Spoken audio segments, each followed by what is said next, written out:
حضرت عمران ابو طالب علیہ السلام انٹرنیشنل کانفرنس کا انعقاد عالمی امن اتحاد کونسل پاکستان کی جانب سے محمدی مسجد گلبرگ 3 لاہور میں کیا گیا۔ کانفرنس کی صدارت چیئرمین عالمی امن اتحاد کونسل پاکستان علامہ مشتاق حسین جعفری نے کی۔ کانفرنس میں مرکزی رہنما شیعہ علماء کونسل پاکستان علامہ حافظ کاظم رضا نقوی، جنرل سیکرٹری شیعہ علماء کونسل پنجاب قاسم علی قاسمی، علامہ سید اشتیاق حسین کاظمی، علامہ حسین مصور، علامہ غلام مصطفیٰ انصاری، علامہ افضل حیدری، علامہ باقر گھلو، علامہ اشفاق حسین جعفری، سید وقار الحسین نقوی، سابق صوبائی وزیر رانا اکرام ربانی، سید فدا حسین، سید شہزاد شاہ کے علاوہ مرد و خواتین کی بھرپور شرکت۔ کانفرنس میں مہمانوں نے خطاب کرتے ہوئے محسن اسلام نگہبان رسول حضرت عمران ابو طالب کی زندگی کے مختلف پہلو پر روشنی ڈالی۔ بس یہی رکھتا ہے جو بھی بل، یہ جو کا لفظ جو ہے نا 1400 سال پہلے بھی جاتا ہے، آج جنگ میں بھی جاتا ہے، مکہ مدینے میں بھی جاتا ہے۔ جو کا لفظ یہ خیال کرنا ہے، رکھتا ہے جو بھی بل، جی جی رکھتا ہے جو بھی بل، محمد کی ہاتھ سے جنت کو وہ نکال دے خواب و خیال۔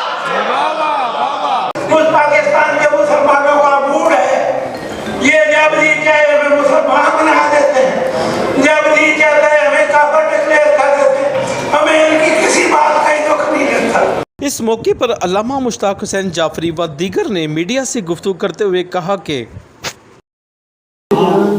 جناب سید الانبیاء حضرت محمد مصطفیٰ کے سب سے بڑے مخلص نگہبان اور ہر قدم پر ان کی مدد کرنے والے جناب ابو طالب علیہ السلام کی آج سالگرہ ہے۔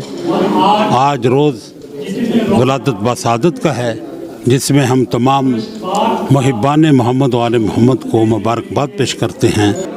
آج کی اس عظیم یوم ولادت کے حوالے سے یہ قطعہ اپنا پیش کروں گا کہ اوج ثریا پہ کردار ابو طالب عظمت کے مینارے ہیں، انوار ابو طالب گر مجھ سے کوئی پوچھے، ایمان مجسم کا بے ساختہ کہہ دوں گا سرکار ابو طالب۔ اور ابو طالب کا احسان ہے، ان کی شان بیان نہیں کی جاتی کہ حضور صلی اللہ علیہ وسلم ان کی آغوش میں پلے بڑے اور مولا علی کے وہ والد ہیں۔ علیہ السلام حضرت ابو طالب علیہ السلام ساری انسانیت کو لے کر ایک طرف ہو گئے، اور ساری شیطانیت جو تھی وہ بار ان کو دیکھتی رہے گی اور تڑپتی رہے گی، لیکن رسالت نگہبان رسالت اپنے حفاظت میں لے کر نبی پاک کو آج تک زندہ رکھا۔ تقریب کے آخر میں علامہ مشتاق حسین جعفری نے مہمانوں کے ہمراہ حضرت عمران ابو طالب کے یوم میلاد کے موقع پر کیک بھی کاٹا۔ کیمرہ مین فرحان شیخ کے ساتھ ارشد علی، City One نیوز لاہور۔